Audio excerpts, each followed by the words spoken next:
안녕하세요. 마인드샷 청취자 여러분. 여러분들 중에도 저처럼 30년 넘게 일하고 퇴직금으로 이제 좀 편히 살아보려던 분이 계시겠죠. 근데 말입니다. 편히 살기는커녕 딸과 사위 손에 이끌려 투자했다가 쪽방촌까지 떨어진 사람이 있다면 믿으시겠어요? 저는 박영숙입니다. 32년 동안 동사무소 공무원으로 일했고 60세에 퇴직하면서는 딸네 가족이랑 함께 살면서 노후를 따뜻하게 보내리라 믿었습니다. 늘 주민들의 크고 작은 일을 도우며 살아온 제가 그 인연과 신뢰가 제 삶에도 이어질 거라 믿었습니다. 근데요, 제가 받은 건 꽃다발도 고맙단 말도 아니었습니다. 퇴직금 날아가고 집은 경매 넘어가고 결국 저한테 남은 건 전세의 지서 한 장이었어요. 그날 딸이 저한테 한 말도 생생합니다. 엄마, 잠시 동안만 나가서 살아줄 수 있어? 네, 그날 전 그 집에서 나왔습니다. 어디로 가야 할지 모른 채 한 손에 검정 가방 하나 들고요. 그 뒤로 제가 어디서 어떻게 살고 있는지 그 이야기를 들려드리고 싶습니다. 아마 듣다 보면 이게 내 얘기 같다 싶으신 분들도 계실 겁니다. 왜 그렇게 어리석냐고 욕하셔도 좋습니다. 하지만 이 이야기 끝까지 들어주시면 제가 왜 그런 선택을 했고 어떻게 다시 나로 살아가게 됐는지 조금은 이해해 주실지도 모르겠습니다. 그리고 혹시 여러분도 지금 어디선가 조용히 무너지고 계신다면 부디 제 얘기를 한번 들어봐 주세요. 은퇴하던 날이 아직도 생생합니다. 동사무소 입구에서 마지막 인사를 하던 순간 평소 자주 오시던 어르신들 몇 분이 제 손을 꼭 붙잡고 아쉬워하시더군요. 그분들의 주름진 손의 온기가 아직도 기억납니다. 그때 전고생 끝에 낙이 왔다고 생각했어요. 앞으로는 내 삶을 살 수 있겠구나 하고요. 그동안 애써 모은 퇴직금이랑 남편과 함께 살던 전세 보증금도 고스란히 손에 있었고 딸 선미가 결혼하면서 사위가 함께 살자고 했을 땐 이제 진짜 가족이 되었구나 싶어 마음이 든든했어요. 딸과 사위 둘 다 바쁘게 일했지만 주말마다 외식도 하고 어버이날이면 꽃도 안 빠뜨리더군요. 이제 엄마는 걱정 마세요. 저희가 편하게 해드릴게요. 그 말에 마음이 한결 놓였어요. 그동안 해온 게 헛된 건 아니었구나 싶어서요.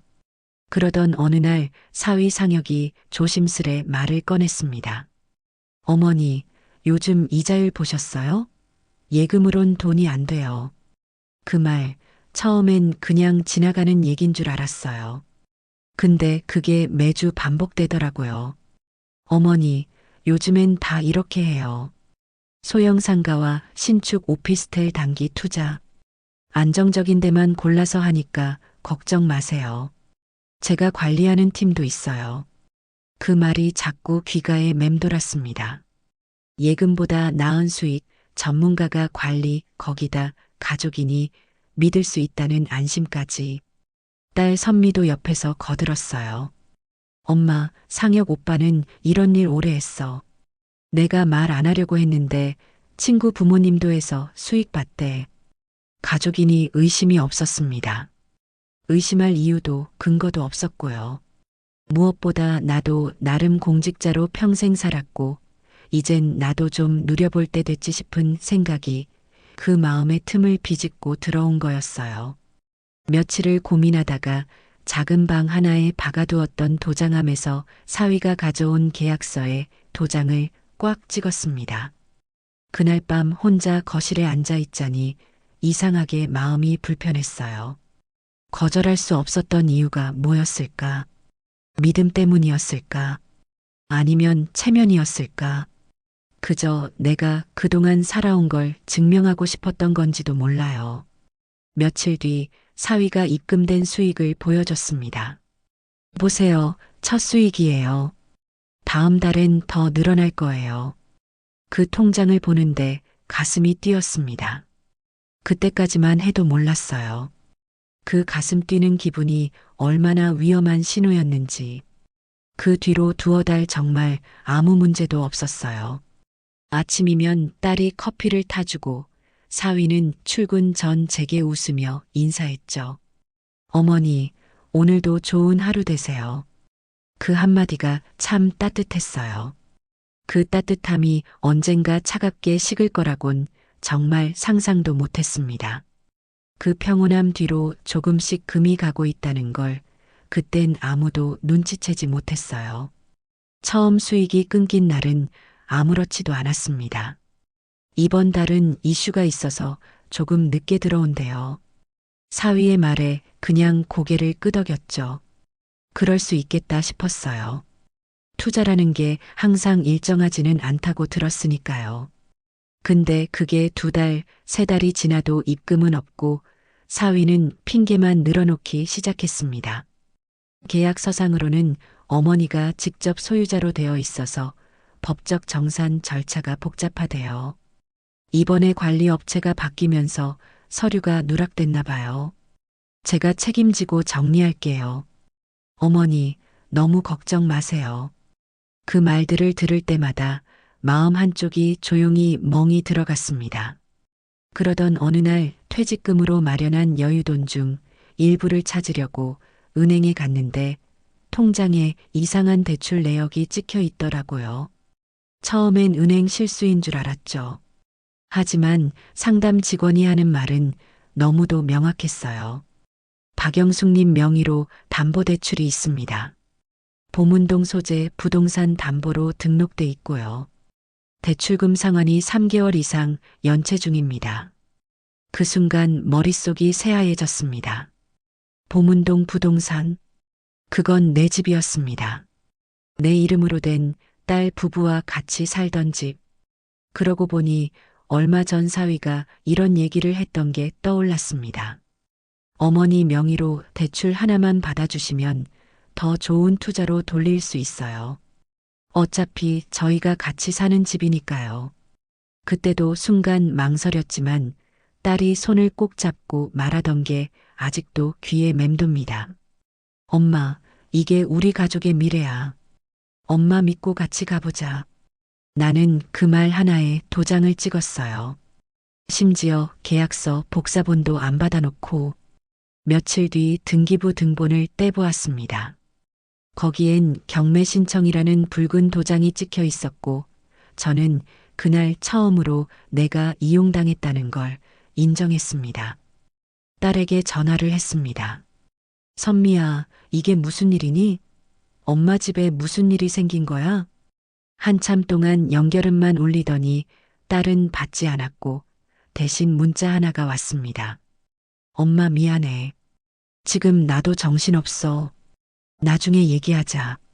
그 문자를 읽는데 그동안의 기억들이 가슴을 찔렀습니다.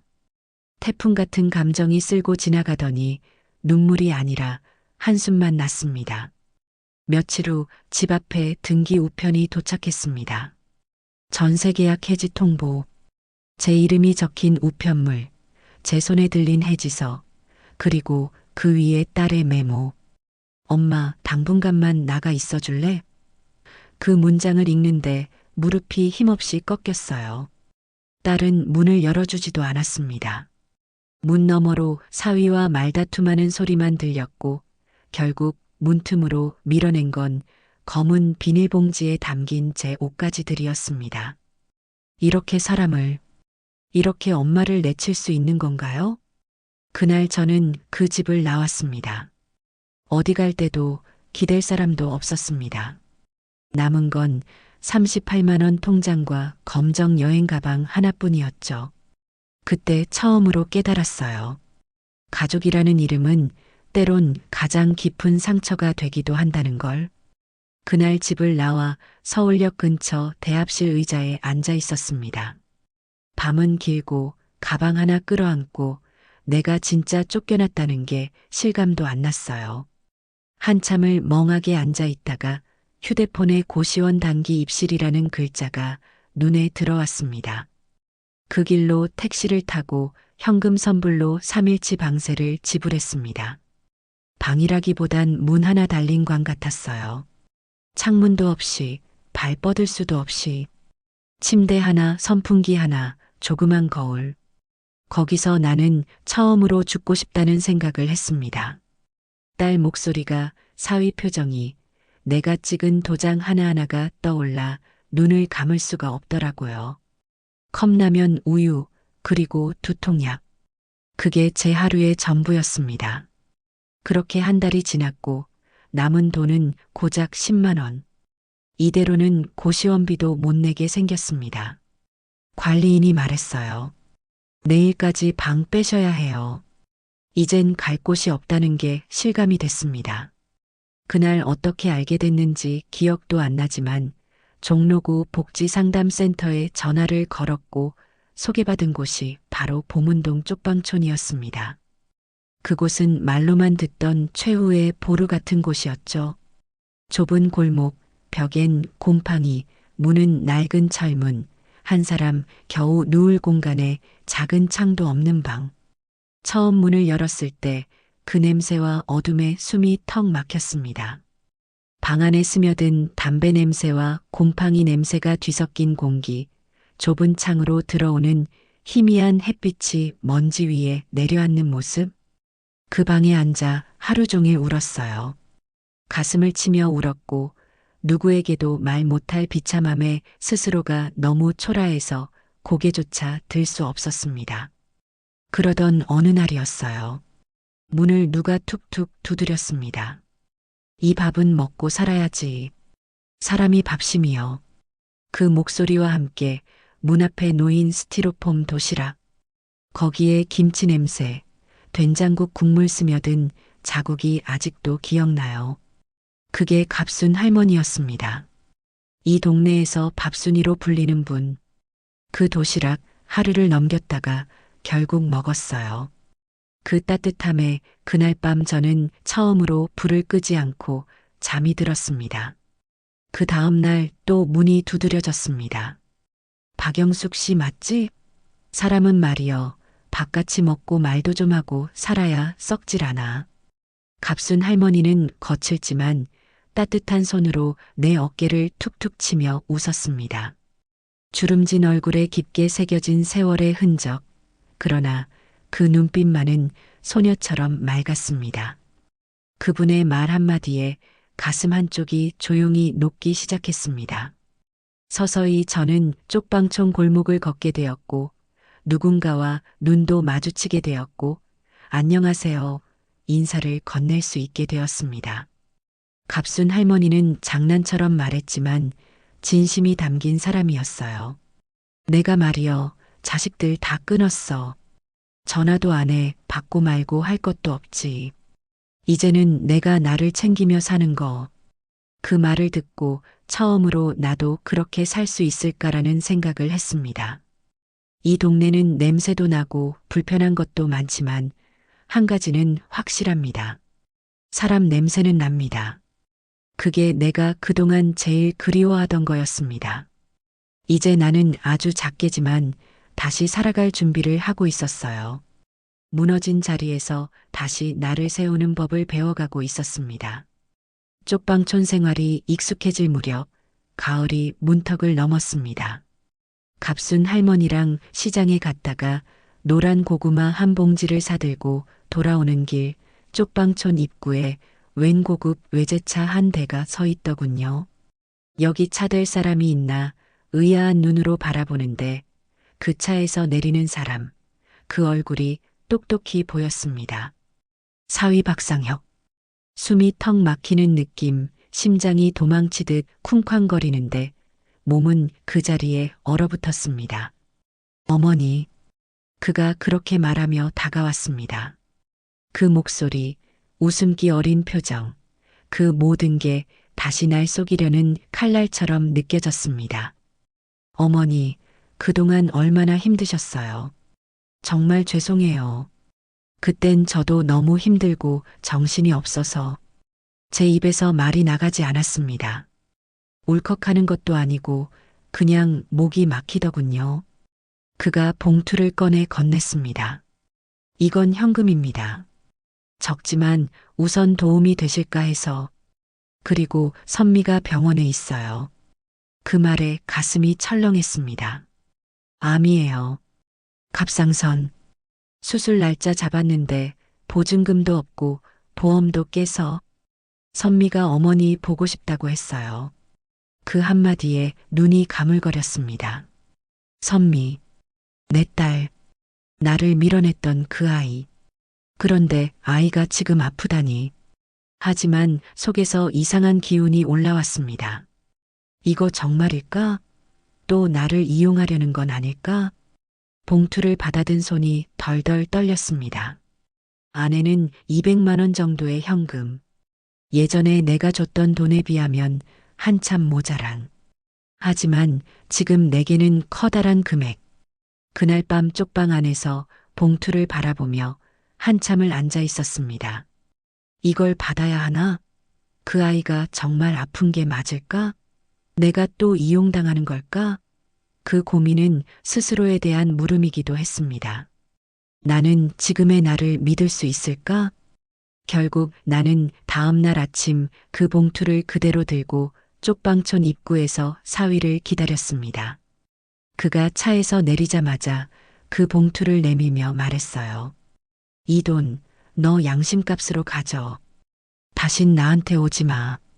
선미가 정말 아픈 게 맞다면 나한테 전화하라고 해. 사위는 눈을 깜빡이며 어리둥절한 표정을 지었고 나는 한 발짝도 물러서지 않았습니다. 그 순간 내가 나를 지킨다는 느낌이 온몸을 휘감았어요. 그날 밤 갑순 할머니가 라면을 끓이며 말했어요. 영숙 씨 잘했어. 사람은 말이여 상처받는 건 참아도 동일한 상처 2번 받는 건 바보짓이여. 그 말에 눈물이 났습니다. 하지만 이번엔 분한 눈물이 아니라 내가 나를 지킨 기쁨의 눈물이었습니다. 이제는 더 이상 누구의 엄마도 누구의 장모도 아닌 박영숙이라는 이름으로 살아가기로 했습니다. 사위가 떠난 뒤 며칠간은 마음이 어지러웠습니다. 잘한 걸까? 내가 너무 매몰찼던 걸까? 딸 선미 얼굴이 떠오르기도 했고 그 아이 어린 적 목욕시키던 기억부터 민원 서류 챙겨주던 날들까지 머릿속을 떠나지 않았습니다. 하지만 동시에 문득 떠오른 마지막 기억. 엄마, 조금만 나가 있어 줄래? 그 말 한마디가 내게 어떤 칼이었는지를 나는 잊지 않고 있었습니다. 그날 나는 오래 묶어두었던 통장을 꺼냈습니다. 이자도 거의 붙지 않는 노령연금 통장, 지금껏 손도 안 댄 수급 안내문, 그리고 복지센터에서 받은 안내 책자. 한 장 넘기며 이제 내가 날 챙겨야겠구나 그 생각이 들었어요. 다음 날 쪽방촌 근처 주민센터에 찾아갔습니다. 기초생활수급 신청서를 작성하며 사회복지사 앞에 앉아 있으니 뭔가 이상한 감정이 올라왔습니다. 여기까지 왔구나. 그래도 내가 내 이름으로 뭘 해내고 있구나. 한 글자 한 글자 내 이름을 쓰는데 눈물이 핑 돌더라고요. 부끄러워서가 아니라 처음으로 내 삶의 결정권을 내가 쥐었다는 해방감이었습니다. 며칠 뒤 쪽방촌 옆 반찬가게에서 아르바이트 자리를 소개받았습니다. 어르신, 김치만 좀 담아주시면 돼요. 그 말에 앞치마를 맸습니다. 무겁지도 않았고 창피하지도 않았습니다. 그 반찬가게의 첫날 손님이 말했어요. 김치 담아주는 손이 참 정갈하시네요. 그 말이 왜 그렇게 고맙던지. 평생 공무원이었던 내가 이제는 반찬가게에서 일하고 있다는 사실보다 그 말 한마디에 살아있음을 느낄 수 있다는 게 기적처럼 느껴졌습니다. 저는 갑순 할머니에게 시장표 고등어 구이를 사서 드렸습니다. 이게 뭐여? 영숙 씨가 웬걸? 다 사람이 된 거지. 이제 저도 돈 번 사람이잖아요. 둘이 깔깔 웃으며 먹던 그 밥상 위에 눈물이 후두둑 떨어졌습니다. 살아있다는 게, 먹고 웃고 나눌 수 있다는 게 이렇게 감사한 일이라는 걸 쪽방촌에서 처음 알았습니다. 그리고 내 휴대폰에 저장돼 있던 이름 하나를 지웠습니다. 내 새끼 선미. 그 이름이 그 사람으로 바뀌는데 반년이 걸렸고 그걸 지우는 데는 단 1초가 걸렸습니다. 청취자 여러분, 나는 이제 누군가의 보호자도 부담도 아닙니다. 나는 나를 지키는 사람입니다. 돈도 명예도 다 잃었지만 내가 지킨 하나, 그건 바로 사람으로서의 자존감이었습니다. 그리고 그 자존감이 지금 저를 버티게 해줍니다. 이젠 쪽방촌 골목도 익숙합니다. 빨래줄에 걸린 수건 냄새, 이웃 어르신들끼리 나누는 인사, 벽에 기댄 의자에 앉아 마시는 500원 커피 한 잔. 이 작은 동네 안에서 나는 다시 사람으로 살고 있습니다. 반찬 가게의 아르바이트도 벌써 넉 달째입니다. 고무장갑 낀 손으로 오이지를 담으며 사장님과 수다를 떨고 단골 할머니들께 인사받는 이 일상이 요즘엔 참 고맙습니다. 가끔 갑순 할머니랑 같이 시장에 다녀오면 내가 이 동네 VIP지 하며 웃고 도시락 하나씩 싸들고 옥상에 올라가 노을을 바라봅니다. 어느 날 쪽방촌 복도에 낯선 여자가 서 있었습니다. 누구냐고 물었더니 조용히 제 눈을 마주보며 말했어요. 엄마, 딸 선미였습니다. 많이 말라 있었고 눈은 퀭했습니다. 한참을 아무 말 없이 서로 서 있다가 선미가 말했습니다. 미안해. 그땐 내가 너무 바보 같았어. 근데 이제 와서 엄마 앞에 서는 것도 겁났어. 제 마음 안에 파문이 일었습니다. 예전 같으면 달려가 안았을지도 모릅니다. 하지만 지금은 그 아이를 바라보며 차분히 말했습니다. 그래, 살아있었구나. 그걸로 됐다. 그 이상 아무 말도 하지 않았습니다. 용서도 질책도 하지 않았습니다. 왜냐하면 이젠 그 아이가 내 삶의 중심이 아니기 때문입니다. 그날 이후 선미는 한두 번 편지를 보냈고 저는 정중히 답장을 하지 않았습니다. 지금 내 곁에는 고등어 반찬을 나누는 이웃이 있고 말없이 스티로폼 도시락을 놓고 가는 손길이 있고 무심한 듯 챙겨주는 갑순 언니가 있습니다. 나는 그 안에서 따뜻함을 느끼고 조용히 자존을 지켜가며 살아가고 있습니다. 가끔 밤이 길어질 때면 쪽방촌 옥상에 올라갑니다. 작은 평상 위에 앉아 별 몇 개 뜬 하늘을 봅니다. 거기서 저는 이야기를 하나씩 되새기며 지금의 제 삶을 안아줍니다. 누구의 엄마도 아내도 아닌 박영숙이라는 이름으로 살아있다는 건 다시 웃을 수 있다는 거고, 다시 걸을 수 있다는 거고, 다시 나를 믿어줄 수 있다는 겁니다. 지금 저는 자그마한 조용한 행복 속에서 나를 위한 하루를 살고 있습니다. 그게 내가 지킨 마지막 존엄입니다. 청취자 여러분, 제 이야기 어떻게 들으셨나요? 한때는 자식이 전부였고 가족이면 모든 걸 믿어도 된다고 여겼습니다. 그 믿음이 산산이 부서졌을 때 저는 바닥까지 떨어졌습니다.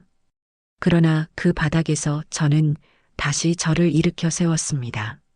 처음엔 누가 잡아주지 않으면 도저히 못 일어설 것 같았지만 결국 제 손으로 제 손을 붙잡고 다시 걸었습니다. 그 과정에서 알게 됐습니다.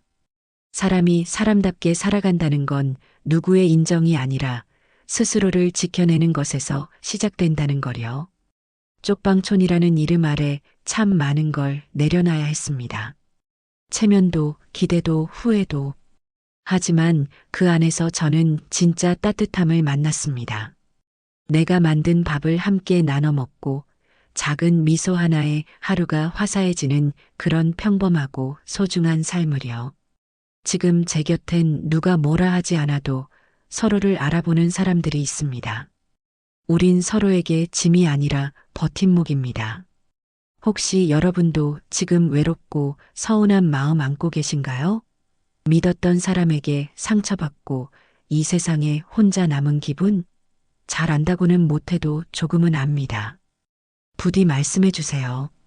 댓글로 혹은 마음으로. 당신의 이야기도 누군가의 위로가 될 수 있습니다. 오늘 이 사연이 누군가의 가슴에 조용히 머물기를 바랍니다. 그리고요, 이런 이야기 계속 듣고 싶으시다면 좋아요와 구독, 알림 설정까지 부탁드릴게요. 다음 시간엔 또 다른 사연으로 여러분의 마음을 토닥이러 오겠습니다. 그때까지 부디 당신 자신을 가장 먼저 아껴주세요. 그리고 잊지 마세요.